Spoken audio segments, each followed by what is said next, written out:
Liquor కేసులో కీలక మలుపు. మాజీ సీఎం జగన్కు ప్రతి నెల ముడుపుల సొమ్ము అందినట్లు సిట్ ఛార్జ్షీట్లో వెల్లడించింది. ఇప్పటికే ఈ కేసులో పలువురిని అరెస్ట్ చేసిన సిట్ అనేక మందిని విచారణ చేసింది. మద్యం కమిషన్ల వసూలులో ఎవరి పాత్ర ఏంటనేది వివరించింది. డిస్టిలరీల నుంచి కేశిరెడ్డికి, ఆయన నుంచి సాయిరెడ్డి, మిథున్ రెడ్డి, గోవిందప్ప ద్వారా జగన్కు ముడుపులు వెళ్లాయని పేర్కొంది. దీంతో ఇప్పుడు ఈ స్కామ్లో సిట్ తదుపరి చర్యలపైన ఉత్కంఠత కొనసాగుతుంది.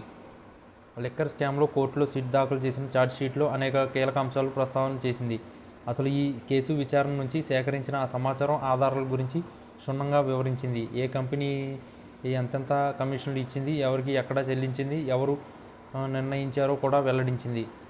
ముడుపులు ఏ రూపాయల్లో అందాయో కూడా కోర్టుకు సమర్పించిన ఛార్జ్షీట్లో తెలియజేసింది. ముడుపులు అంతిమ లబ్ధిదారులు అప్పటి ముఖ్యమంత్రి వైఎస్ జగన్మోహన్ రెడ్డిని సిట్ తేల్చడం సంచలనంగా మారింది. ఇందులో డిస్టిలరీల నుంచి చివరి వరకు ఎలా నగదు లావాదేవీలు జరిగాయనేది వివరిస్తూ బోగస్ కంపెనీలతోనూ దారి మళ్లించారని పేర్కొంది. కేశిరెడ్డి ఆధ్వర్యంలో రూపాయలు 3,500 కోట్ల వరకు మద్యం కమిషన్లు వసూలు చేశారని సిట్ వెల్లడించింది. డిస్టిలరీలను భయపెట్టి మొదటి 12% ముడుపులకు ఒప్పించారు. ఆ తర్వాత 20% పెంచేశారని వెల్లడించింది. మొత్తం డిస్టిలరీలు సరఫరాదారుల నుంచి కేశిరెడ్డి రాజశేఖర రెడ్డి A1కి అందేదని విచారణలో గుర్తు చేసింది. కేశిరెడ్డి నుంచి వాటి వైసీపీ ఎంపీ సాయిరెడ్డికి A5గా, మరో ఎంపీ మిథున్ రెడ్డి A4గా, భారతీ సిమెంట్స్ డైరెక్టర్ బాలాజీ గోవిందప్ప A33లకు వచ్చేదని వివరించింది.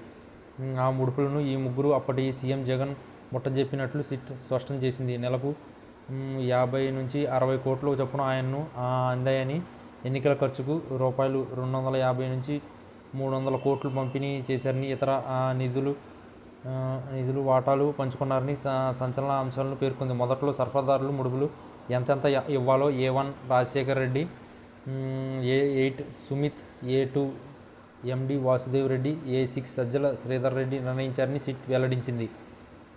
2019-24 మధ్యలో సేల్స్ డేటాను పరిశీలిస్తే మద్యం అక్రమార్కులు సుమారు రూపాయలు 3,500 కోట్ల వరకు కూడబెట్టినట్టు అర్థమవుతుందని సిట్ పేర్కొంది. ప్రణాళికలు పకడ్బందీగా అమలు చేయడానికి వాసుదేవ్ రెడ్డి, విజయసాయిరెడ్డి, మిథున్ రెడ్డి, కేశిరెడ్డి రాజశేఖర రెడ్డి, సజ్జల శ్రీధర్ రెడ్డి క్రమంగా తప్పకుండా సమావేశాలయ్యేవారని వివరించింది.